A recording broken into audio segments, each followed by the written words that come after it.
It was supposed to be a peaceful retirement. Dr. Jonathan Hayes, a respected cardiologist known for his steady hands and compassionate heart, had spent decades saving lives in the bustling corridors of Seattle's largest hospital.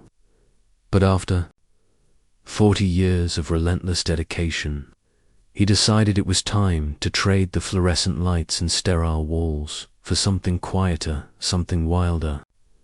That's how he found himself standing at the base of Mount Rainier one crisp autumn morning, gazing up at its snow-capped peak with a mix of awe and anticipation. Little did anyone know that this journey would become one of the most haunting mysteries of our time. The day began like any other for hikers on the mountain trails. The air was sharp with the scent of pine, and the forest buzzed with life. Dr. Hayes had planned a solo hiker chance to reconnect with nature and reflect on his life's work. He wasn't reckless. He'd prepared meticulously, packing enough supplies for 2 days and leaving detailed plans with his family about where he intended to go. But when he failed to return as scheduled, alarm bells rang loud and clear. Search teams combed through the dense wilderness around Mount Rainier, calling out his name, scouring every inch of the rugged terrain. Yet, despite their best efforts, there was no sign of him, no trace of the man who had once been so vital to countless patients' lives. It was as if the earth itself had swallowed him whole. As weeks turned into months, hope dwindled, but never fully disappeared. His wife, Evelyn, refused to give up, clinging to the belief that somewhere out there, Jonathan might still be alive. She organized fundraisers, hired private search parties, and even reached out to local news outlets, desperate to keep her husband's story alive. Friends and former colleagues joined the cause, haunted by the image of the gentle doctor vanishing. Without explanation, speculation swirled. Was he injured, lost, or had something more sinister occurred? Without answers, the case grew colder, fading from headlines and public consciousness, but not from Evelyn's mind. Every night, she stared at the empty chair across the dinner table, wondering what could have happened to the man she loved. Then, 4 years later, just when everyone thought the mystery would remain unsolved forever, an unexpected discovery shattered the silence. Deep in the heart of the wilderness, miles away from where the initial search efforts had focused, park rangers stumbled upon something strange while inspecting a beaver dam along a secluded creek. At first glance, it seemed like nothing unusual, just sticks, mud, and debris woven together by industrious animals. But then they noticed something glinting faintly beneath the water's surface.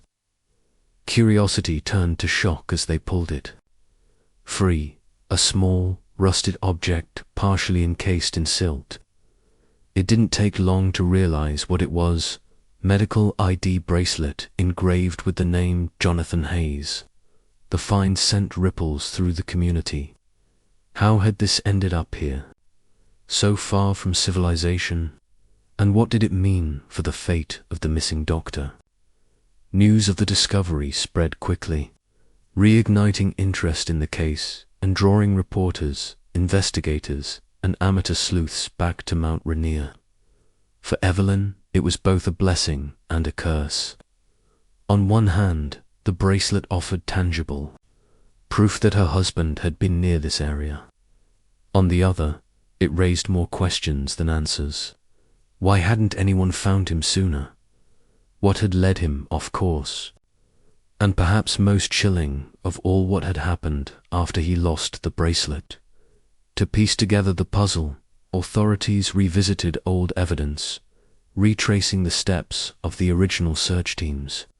They interviewed locals who frequented the mountain, hoping someone might remember seeing Dr. Hayes during those fateful days. One witness, a seasoned hiker named Mark, recalled spotting a lone figure matching Jonathan's description near the upper reaches of the trail. According to Mark, The man appeared disoriented, pausing frequently to check his map and muttering under his breath.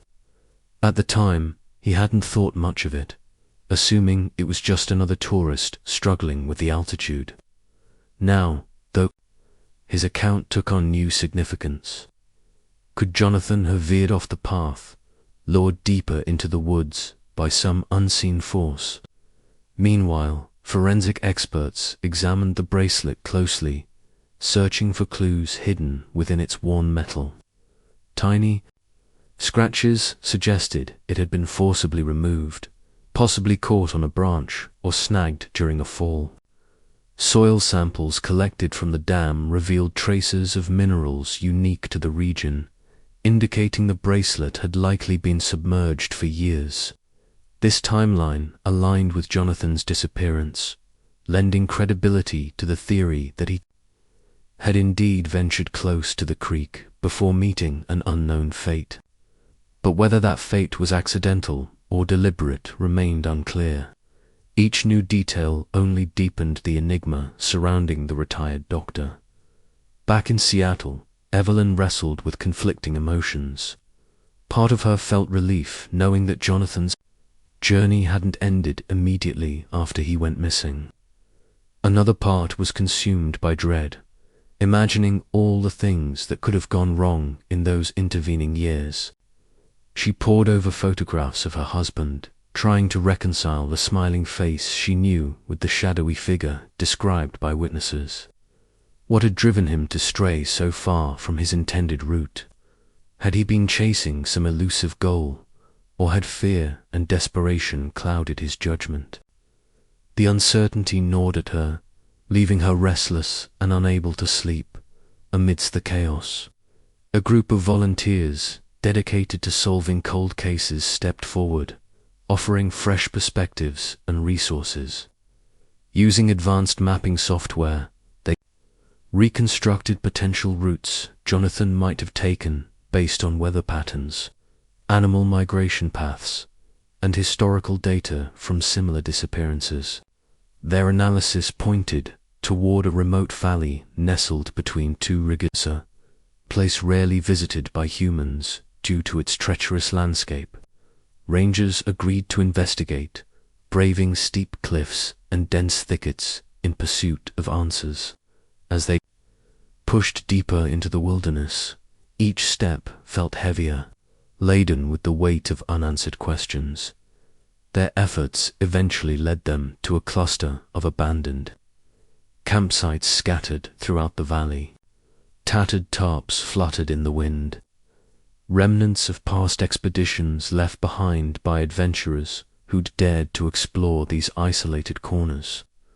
Among the debris, they uncovered items that hinted at human activity: a crumpled energy bar wrapper, a broken flashlight lens, and most intriguingly a notebook filled with cryptic sketches and notes. The handwriting was shaky, almost frantic, but unmistakably Jonathan's entries described encounters with wildlife, sudden changes in weather, and moments of profound solitude. One passage stood out, scrawled in bold letters across the page. "I can hear them calling me." What did it mean? Who or what was calling him? These words sparked endless debate among investigators, fueling theories ranging from psychological breakdowns to supernatural phenomena. Some suggested Jonathan might have been suffering from early-onset dementia, causing him to lose his way both physically and mentally. Others pointed to legends of the mountain, tales whispered by indigenous tribes about spirits that lure travelers into the depths of the forest. Whatever the truth, the notebook added another layer of complexity to the already perplexing case, forcing everyone involved to confront uncomfortable possibilities. For Evelyn, reading her husband's final thoughts brought both clarity and confusion. She recognized the tone of his writing, the same introspective musings he used to share with her late at night, but couldn't shake the feeling that something fundamental had shifted. Gone was the calm, rational voice she knew. In its place was a man grappling with forces beyond his control. Her heart ached for him, yet she couldn't help but wonder if he'd chosen this path willingly.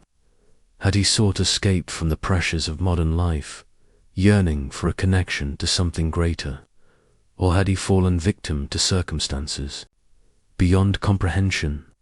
As the investigation continued, attention shifted to the role of nature itself. Mount Rainier is no ordinary mountain. It's a living, breathing entity capable of swallowing entire landscapes beneath layers of snow and ice. Its unpredictable weather patterns and shifting glaciers make it a formidable adversary even for experienced climbers. Could Jonathan have underestimated its power, venturing too far into territory he couldn't navigate? Or had he succumbed to the allure of its untamed beauty, seduced by promises of peace and solitude? Either way, the mountain held secrets that refused to yield easily. In the midst of this whirlwind, media coverage reached fever pitch. Documentaries were filmed, podcasts recorded, and articles published, all attempting to unravel the mystery of Dr. Jonathan Hayes. Viewers around the world became captivated by his story, drawn in by the blend of adventure, tragedy, and the unknown. Social media buzzed with theories and speculation, turning the case into a cultural phenomenon. Yet, for all the attention, concrete answers remained elusive. Every lead seemed to end in another dead end, every clue leading to more questions, and then came the breakthrough, or so it seemed. A team of divers exploring a nearby alpine lake discovered fragments of fabric tangled in underwater vegetation. Initial tests indicated the material matched the brand of jacket Jonathan had been wearing when he disappeared. Excitement rippled through the community, tempered by caution. Could this finally be the key to unlocking the truth? Authorities scrambled to organize a full-scale recovery operation, determined to leave no stone unturned. The ranger who heard the strange thrumming noise stood frozen, his breath visible in the cold air as he tried to make sense of what he was seeing. Nestled against a jagged rock face was a structure, something that didn't belong there. It wasn't natural, nor did it look entirely man-made. The shape was irregular, almost organic, like roots twisted together to form walls. Yet embedded within its surface were fragments of metal, shards of glass, and other materials that hinted at human interference. Stranger still, faint vibrations emanated from the structure, matching the rhythm of the sound he'd followed. His instincts screamed at him to leave, but curiosity rooted him in place. He took a hesitant step closer, then another, until he could see inside. What he found inside defied explanation.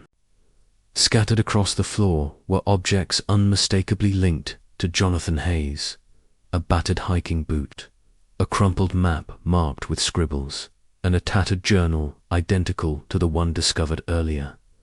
But these weren't the only items.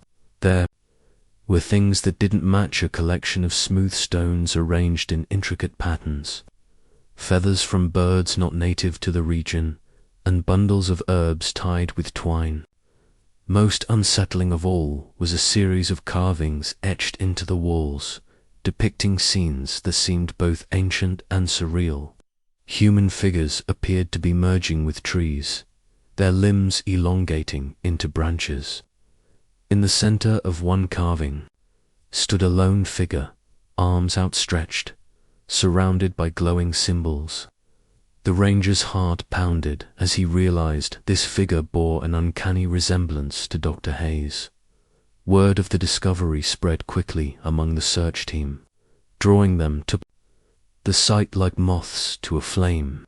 Evelyn, desperate for answers, insisted on being present despite warnings about the treacherous terrain. When she arrived, her breath caught in her throat. The structure felt alive, pulsing with an energy she couldn't explain. She reached out to touch the wall, recoiling instantly as a jolt of electricity shot through her fingers. "This isn't possible," she whispered, her voice trembling. No one had an answer. Was this some kind of shrine, a trap, or something else entirely? Each new detail only deepened the mystery, pulling them further into a web they didn't understand. Back at base camp, tensions flared as theories clashed. Some believed Jonathan had stumbled upon evidence of an undiscovered indigenous settlement, while others speculated he might have encountered rogue survivalists experimenting with fringe rituals. A few even entertained the idea of extraterrestrial involvement, citing the unearthly nature of the structure. One thing everyone agreed on, however, was that the carvings suggested Jonathan hadn't simply wandered off. He'd been drawn here intentionally. But why, and by whom? These questions gnawed at Evelyn, driving her to revisit every memory she had of her husband in search of clues. She remembered how Jonathan used to talk about feeling disconnected from the world after retiring. Medicine had defined his life for so long that stepping away left him adrift. He spoke often of wanting to find himself again, though Evelyn never imagined he meant it literally. Could this quest for identity have led him down a path none of them could have predicted? Her thoughts turned to the notebook recovered earlier, filled with cryptic writings and sketches. Rereading it now, she noticed recurring themes, references to voices, visions of light, and a growing obsession with the mountain itself. Had Jonathan experienced some kind of spiritual awakening, or had he fallen victim to delusions? Meanwhile, investigators delved deeper into his past, uncovering details that painted a more complex picture of the man they thought they knew.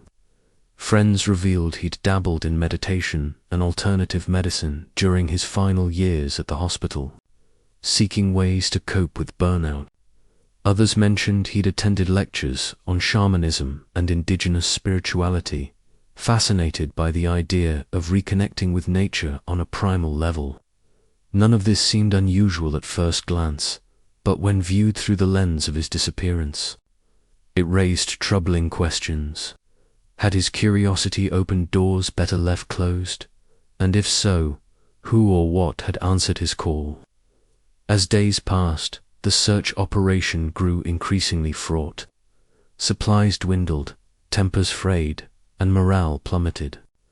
Rangers reported hearing strange noises at night, whispers carried on the wind, distant cries echoing through the trees.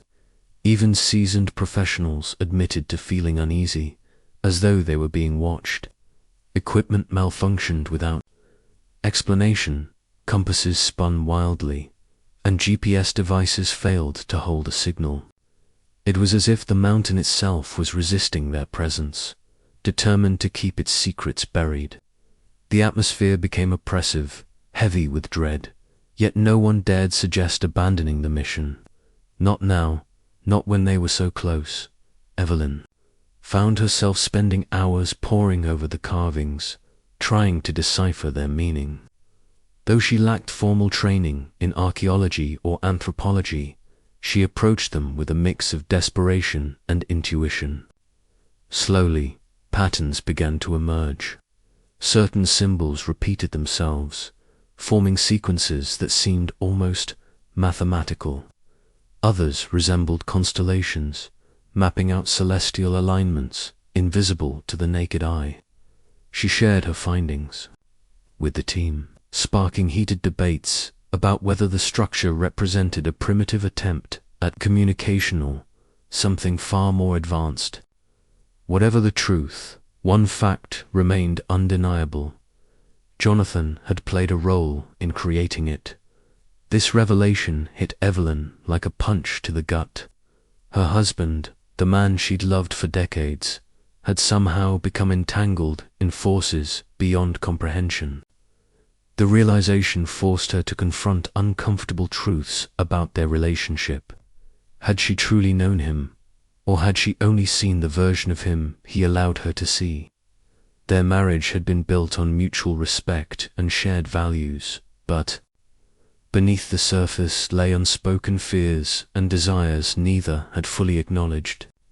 Now, faced with the possibility that Jonathan had embraced a side of himself she never understood, Evelyn wrestled with feelings of guilt and inadequacy.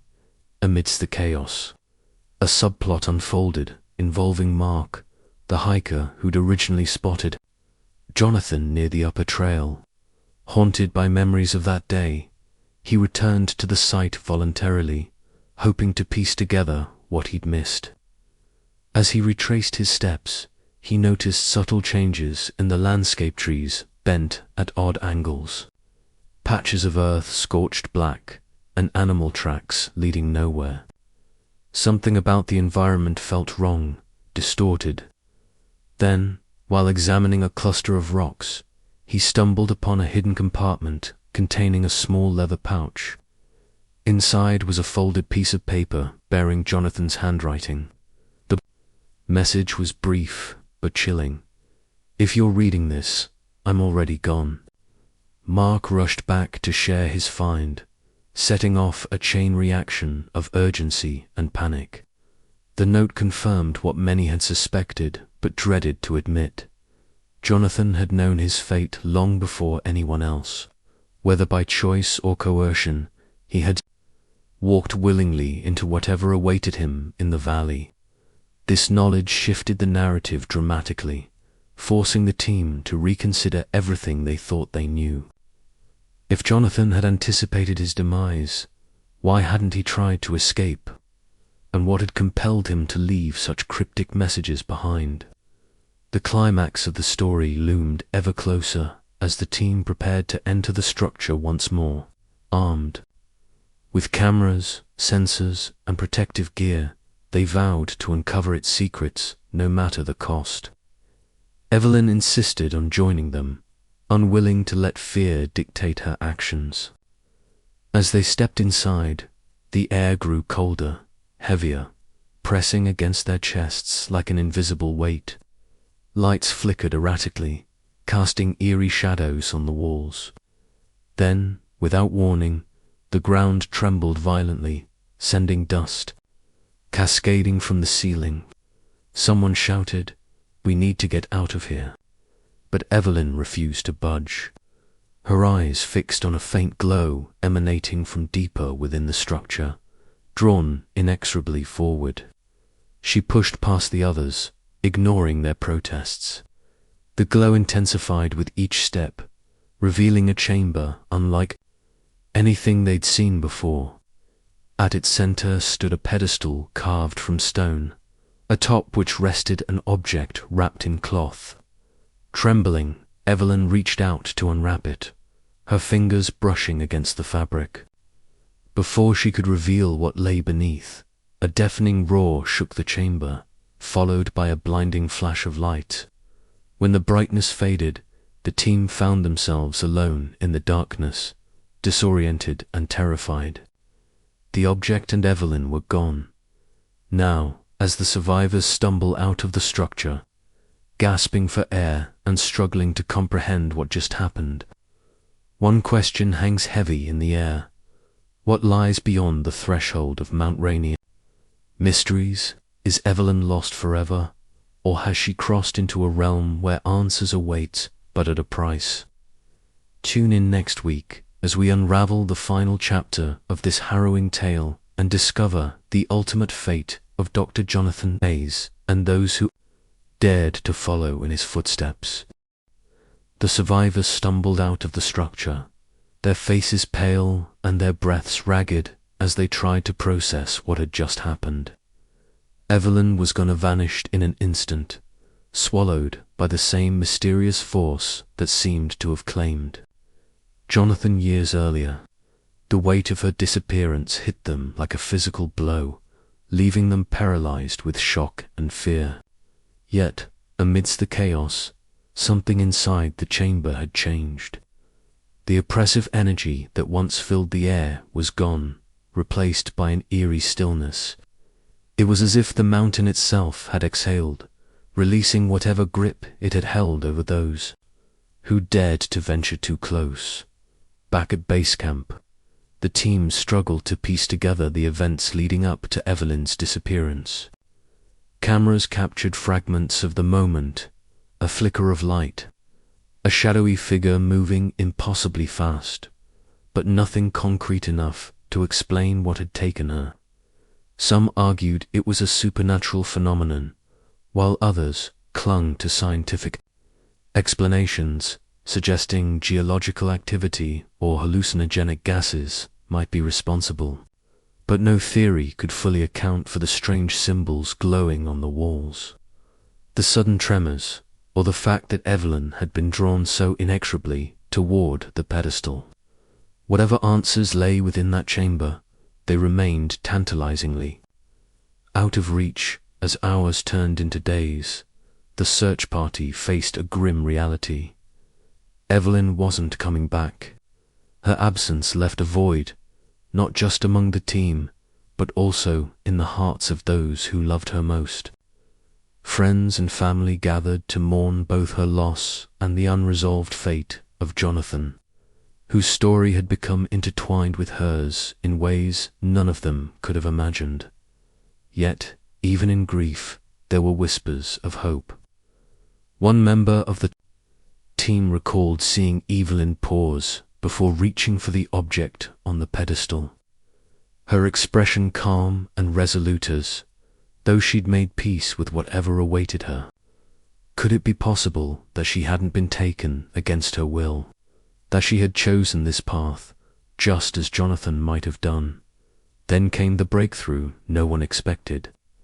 Days after the incident, a ranger patrolling the outskirts of the valley discovered a series of markings carved into a tree near the lake.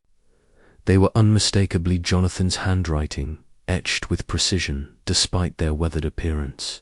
The message read, "Asterisk, to those who seek us, look beyond the veil. Truth lies where light meets shadow." Beneath the words was a crude map pointing toward a secluded grove deep within the forest. Though hesitant to interpret its meaning, the team agreed it was worth investigating. After all, it was the first tangible clue they'd found since Evelyn's disappearance. Following the map led them to a place unlike any other, a clearing bathed in golden sunlight, surrounded by towering trees whose branches formed a natural cathedral overhead. At its center stood two figures, silhouetted against the glow. As the team approached cautiously, recognition dawned.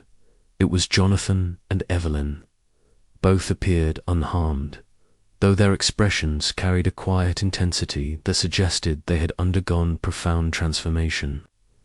Jonathan spoke first, his voice steady but tinged with awe. "You shouldn't have come," he said softly. "But now that you're here, listen carefully." He explained that Mount Rainier was more than just a mountain. It was a threshold, a meeting point between worlds. Long ago, indigenous tribes revered it as a sacred space where the boundaries between life and death blurred. Over time, modern civilization dismissed these beliefs as myths, erasing the knowledge passed down through generations. Jonathan revealed that during his hike 4 years ago, he had encountered remnants of this ancient wisdom, embodied in the form of spirits or perhaps entities that guided him toward understanding humanity's connection to nature. He described visions of interconnected ecosystems, of lives woven together like threads in a tapestry. It was a revelation that transcended logic, yet felt undeniably real. Evelyn added her perspective, explaining how entering the structure had allowed her to see the world through Jonathan's eyes. She recounted feeling overwhelmed by the beauty and fragility of existence, realizing that her husband hadn't vanished because he was lost. He'd stepped into a role far greater than anyone could comprehend. Together, they emphasized that the mountain demanded respect urging people to reconnect with the earth rather than exploit it. Their message was clear. Humanity's survival depended on embracing balance and harmony with the natural world. Though their words offered clarity, they also raised difficult questions. Was Jonathan's decision to stay justified, given the pain it caused those left behind? And what about Evelyn? Had she sacrificed her own life to bridge the gap between worlds? Neither provided definitive answers, instead leaving the choice to return up to the team. Ultimately, everyone decided to leave the grove untouched, honoring the sanctity of the space and the sacrifices made to protect it in the weeks that followed. News of the discovery spread cautiously. Authorities refrained from disclosing details, citing the need to preserve the site's integrity. Instead, they focused on educating the public about the cultural significance of Mount Rainier, encouraging visitors to treat it with reverence. For Evelyn's loved ones, closure came slowly but surely. They took comfort in knowing she had found purpose alongside Jonathan, united in their mission to safeguard the mountain's secrets. The couple's story became a testament to the power of love, curiosity, and the enduring bond between humans and nature. As the camera pans across the majestic peaks of Mount Rainier, bathed in the soft hues of twilight, the narrator reflects on the lessons learned. This tale isn't just about a missing doctor or a mysterious structure. It's about the choices we make when faced with the unknown.